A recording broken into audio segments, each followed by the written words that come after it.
Hi, this is Ron McTube. Today on Colour Wild the Angler. It's a very special day. We've got a new game update. 1.2.7 is now live. So I'm going to go over the highlights, details of what's changed with this game update, and there's a lot that's been changed for the good.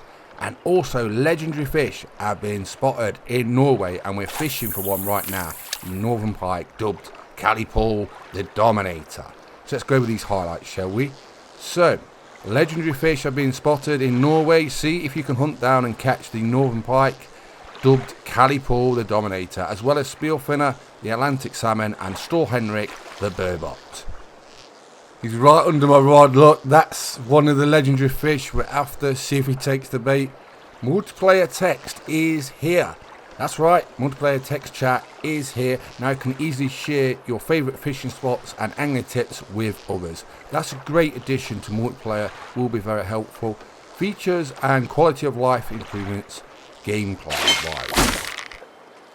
We've got him on, let's see how it goes. Right, back to these patch notes. Features and quality of life improvements, gameplay.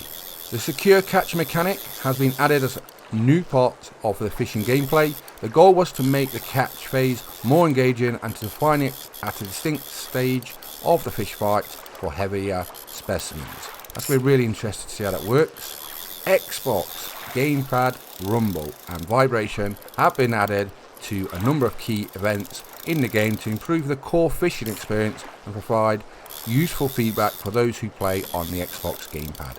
Another great addition. An unsuccessful strike now keeps the float or lure in the water instead of snapping back to the casting pose, allowing you to continue fishing without having to recast. That's a great addition. To address additional community feedback, we have made adjustments to the compatibility of baits, lures and fish species to increase the likelihood of a successful bite. We have also expanded the baiting radius for float fishing, and curious fish will now move towards the bait faster. The calculation of line tension has been improved in order to provide a more accurate reading during fish fights. There will be fewer sudden spikes in tension, resulting in more nuanced representation of what the fish is doing while on the line. Progression. The local souvenir shop is now open in Norway. Work towards unlocking 10 new unique cosmetic items to stand out in the crowd. Stability, we've got general improvements have been made to how we utilise VRAM and how it's allocated over time. Customization, we've expanded the customization options with a broader selection of hairs, colours and, mostly important, beards and moustaches. Jack's will be happy. UI, they've added markers and labels to your map to easily recall where the different fish species and ranks are in each reserve. Great additions. Now we're going to go on to the full patch notes. As said, this is a very big update. Stability. This update has now resolved some of the most frequent and disruptive stability problems.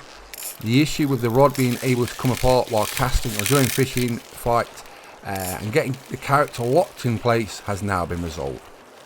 And to a little pause there, I thought we were going to get snapped at 100 meters. He definitely he wants to fight this one. Right, gameplay. Fishing missions in Golden Ridge Reserve now spawn more fish than just the targeted fish, bringing it in line with the fishing missions in Trollsporet Nature Reserve. Now it's possible to target other fish while the mission is active. We've changed how the cut line feature works. Outside of a fish fight, it is now labelled as quick retrieve. When triggered, it will play an animation showing the retrieval of your fishing line. An issue with swapping seats on a boat while accidentally holding down the cut line button after the action has been completed has been addressed. It is no longer possible for a fight to remain active even though the fish has become unhooked after spawning the player.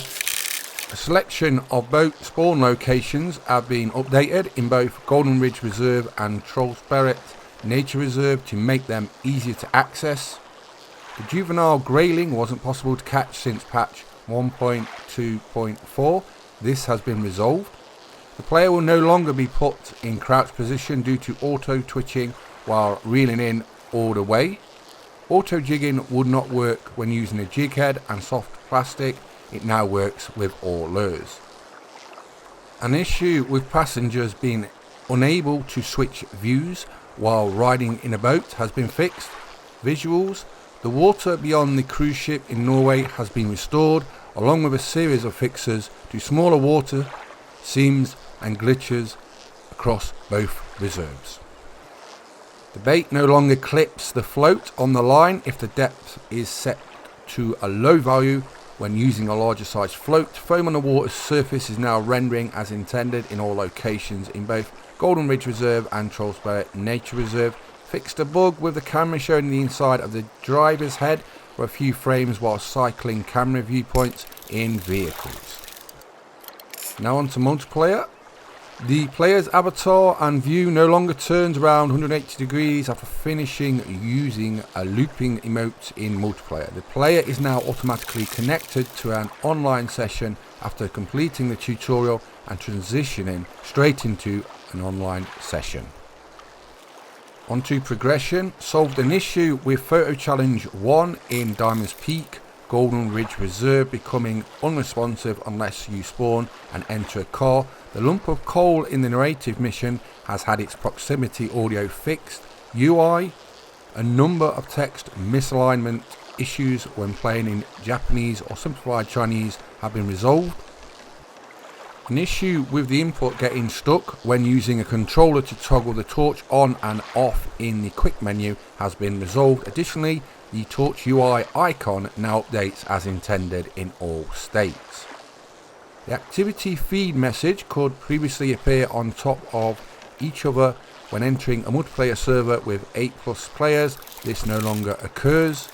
We fixed an issue with the individual settings not updating correctly after using a custom video preset and switching to the predefined preset.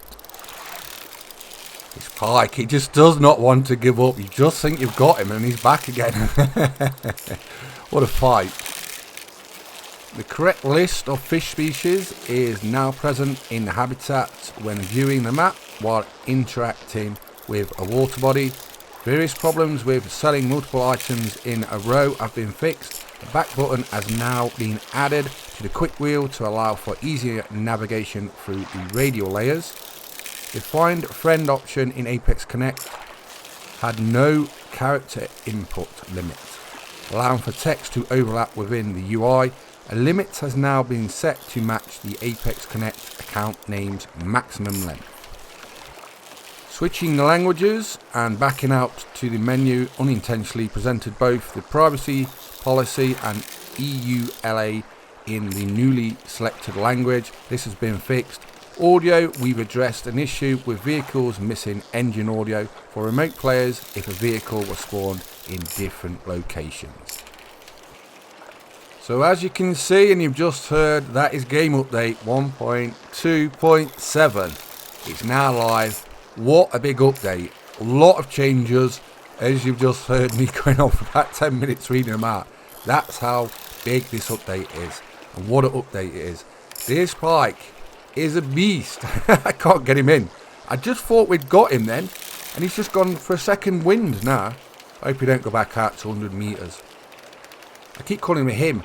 Big Pike in real life are females, but this one is called Callie Paul, the Dominator. I don't know where that name come from. It's a northern pike, but yeah, the big fish are normally females. After about Jack Pike only go up to about £8-9 normally, and then after that it's normally big females. The males don't go that big. One of my favourite types of fishing is pike fishing. I've done a lot of lure fishing for pike for many years. Also perch fishing. Perch and pike are two of my favourite species, along with carp. I can't wait to see carp get added because there's so much variety you could add with those. But I'm just glad about these new legendaries being added, and especially the pike because, like I say, it's one of my favourite species, and we're trying to get it in at the moment. You never know. These legendaries, some of them, they all have different characteristics how they fight. A lot of them will nearly spool you, and you've got to have the right gear on. Like I say, I've got super strong gear on, and you can see it's giving me the runaround. But hopefully we can get it soon. Also, there's a new mechanic of landing it, so this is going to be developed even further. So maybe we'll get landing nets added and things like that. You would never swing a fish in past a few pounds, basically. But there it is. We've got it. Caddy Paul the Dominator, the legendary Northern pike. What a fight. So what we'll do is I'm going to take a few pictures of it now as I look at it for the thumbnail. Then what we'll do is we'll go over what tackle I'm using, where the location is, and all the details you need to come and catch this legendary Northern pike. What a beast. I'd love to catch something like that in real life. Real life, if you went fishing every day for your life, you'd be lucky to catch anything even half as big as that. That is an absolute monster. 30 kilos, that's like nearly 65 pounds or something like that. In the UK, that'd be like a record. Imagine, over hundreds of years, that's how big that would be. In places like Sweden, Norway, things like that, you can get absolute beast pike. It's one of the best locations in the world. So, what a fight. You can see the scars on its head as well. So, nice little detail there. So, let's go over the details on how to catch this legendary Northern pike. So, first of all, you're going to want to know the location. This is where it is. I'll zoom out the map so you can see exactly the location. People on the Colorado the Angler official Discord, make sure you join there because everyone helps each other out, helping each other with tips, locations, what baits to use. It's very friendly. Come join there, join in the fun. And like I say, sometimes if you stalk, even me, I ask people's helping me out with this, saying, oh, it's down there, go to that lake. So I thought I'd share it, but go join Call of the Wild, the official The Angler Discord. And like I say, you'll learn a lot of things, and you learn about game updates, things like that. This is where a lot of people have been getting him in the middle. When I drove up here, I just seen him underneath this boardwalk, but I have been out in the middle of the lake looking. I couldn't see him. Second time I come down here, I just happened to pull up in the ATV, the Jeep, and it was just there. I could see him underneath. So this is my setup. This is the rod, very strong rod. This is the reel. You want to have some proper serious gear for this, because you've just seen I've got 25 kilo braid on, and that spooled me 100 meters. So, and that's the bait you want to use. We'll go over the legendaries now, and this tells you in the handbook what they want to be. There's 3 new ones for Norway. So we've got the legendary Caddy Paul the Dominator, the Northern pike. As you can see down the bottom, swim bait, jerk bait, spinner bait. That's what you can catch him on. So we'll look at the other 2, shall we? I did try frogs for him, but I couldn't get him to bite on that. Stor Henrik, here's the other one. So that likes liver, shad and redworm. And the final one, the spiel finner, is eggs, spoon and spinner. So we'll go after those when they're available each week. So I'm Ron McTube. We've been playing Colorado the Angler, looking at game update 1.2.7. It's live on all platforms. Hope you enjoyed the video. Please subscribe to YouTube channels, and thanks for watching. Bye bye.